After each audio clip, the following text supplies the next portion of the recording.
Esta semana justamente, como mencionamos al principio, hubo represión. La primera represión fue en el Patio Olmos de Córdoba, donde se llevaron preso a un periodista, Rodri Saboretti, que bueno, ya lo liberaron, y a otros chicos más. Los liberaron gracias a la presión de la gente.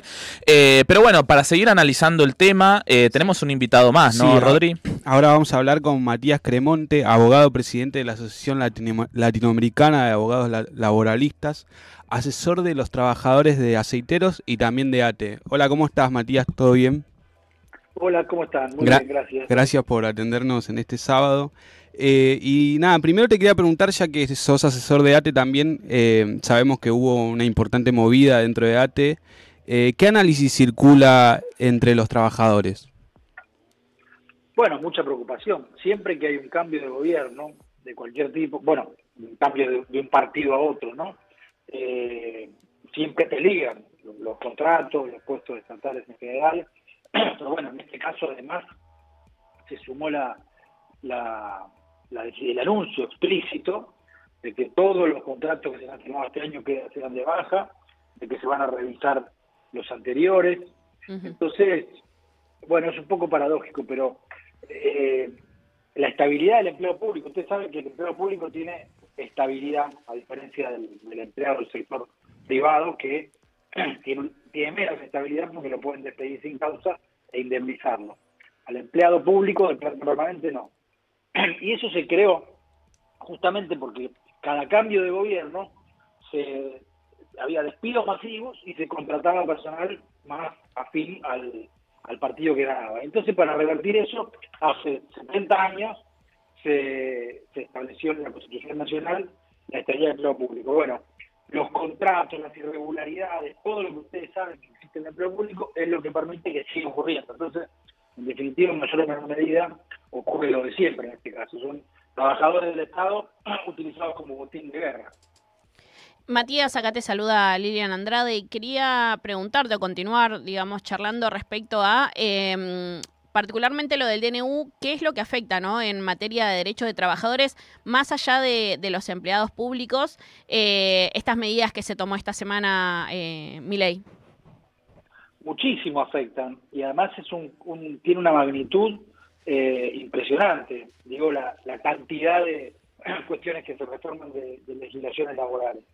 Tanto que por la magnitud es parecida a la reforma que hizo la dictadura en el 76.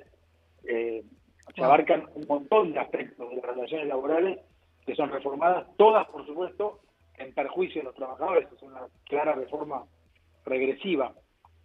Es difícil encontrar qué es lo más grave, ¿no? Pero bueno, por lo menos podemos diferenciar dos aspectos: cuestiones graves vinculadas a los derechos individuales de cada persona que trabaja, y cuestiones graves o muy graves también vinculadas a la acción colectiva, ¿no? Al derecho de huelga, al derecho de la reunión, al derecho de organizarse sindicalmente, también es muy grave. Pero empezando por las individuales, ustedes saben que se amplía el periodo de prueba de 3 meses a 8 meses, se modifica la base de cálculo para la indemnización del despido sin causa y se reduce. Algo muy grave es que se eliminan todo tipo de sanciones para los empleadores que tienen contratado personal digamos, sin registrar, ¿no? Una relación clandestina o ilegal, en el sentido de que no está registrada en el Estado y por lo tanto no se pagan aportes, contribuciones, y se cumplen con muchos otros derechos, como tener una obra social, una RT, bueno, en fin, lo que implica una relación clandestina. Hasta ahora, el empleador que comete esa ilegalidad, o ese delito, podríamos decir incluso, tiene, entre otras sanciones, que pagarle una indemnización mayor a ese trabajador cuando lo despide, si el trabajador hace un reclamo. Además de la indemnización por despido, tiene una duplicación, una serie de sanciones, bueno, se eliminan, con lo cual ahora no hay ninguna sanción y por ende nada que impulse a los empleadores a registrar a los trabajadores. Va a hacer que crezca el empleo no registrado, pero no, ¿no? Hay una narrativa, Matías, que circuló mucho esta semana que tiene que ver con no generar alarmismo y demás, porque el gobierno tiene dentro de todo poco tiempo de gestión, etcétera. Quería preguntarte, ¿no? A partir de tu experiencia, tal vez en una asociación latinoamericana, ¿qué mirada tenés vos? ¿Qué modelo pensás que busca replicar Milei regionalmente? ¿Hay algo similar? No sé, hay algunas cosas que, por ejemplo, yo soy de Paraguay y se me ocurre que tiene esas similitudes en tanto libertad de mercado, ¿no? Bueno, hay un ADN que tiene el liberalismo o el neoliberalismo en América Latina y en el mundo, que implica la desregulación total, que es un poco una falacia, para utilizar esto que a Milei le gusta tanto hablar de las falacias, porque cuando hay en un contrato, en una relación, hay dos partes que son claramente asimétricas, que se dan en el contrato de trabajo, pero también se dan, por ejemplo, los contratos de alquileres, en muchos otros. En realidad no es que se retira el Estado y las partes quedan en igualdad de condiciones.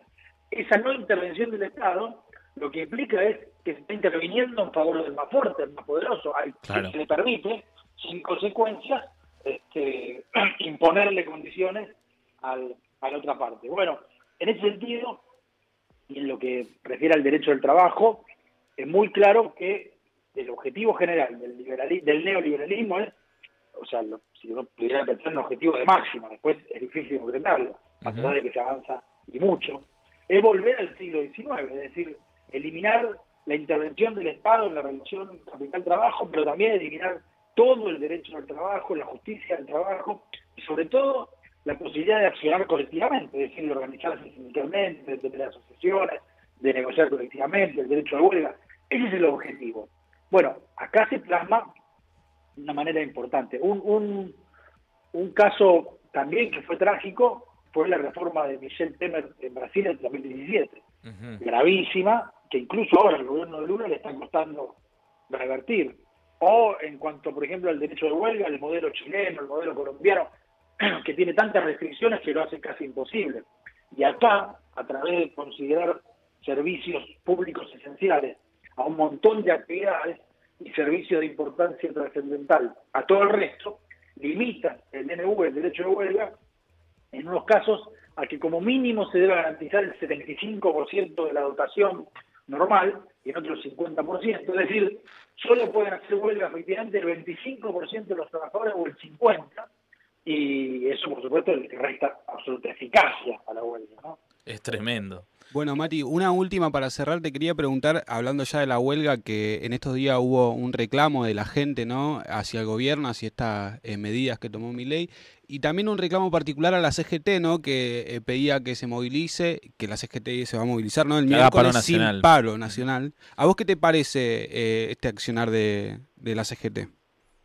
Yo creo que un DNU tan inconstitucional desde todo punto de vista como este tiene que ser combatido de todas las formas posibles. Una es el ámbito judicial, por supuesto, otro es el Parlamento, pero indudablemente el más eficaz es la acción directa de los propios interesados. Es decir, el movimiento obrero, la clase trabajadora, tiene herramientas también constitucionales, como el derecho de huelga, el derecho a movilizarse, el derecho a peticionar, el derecho a protesta, e indudablemente, si ese mecanismo, que a veces le cuesta empezar a andar, comienza a andar, bueno, los días del decreto y de las reformas regresivas deberían estar contados. Entonces, más allá de los tiempos y cuándo empiece uno u otro, si en unidad de acción el conjunto del movimiento obrero avanza hacia el rechazo de todas estas reformas regresivas, bueno, creo que podemos llegar a un final feliz, podemos decir.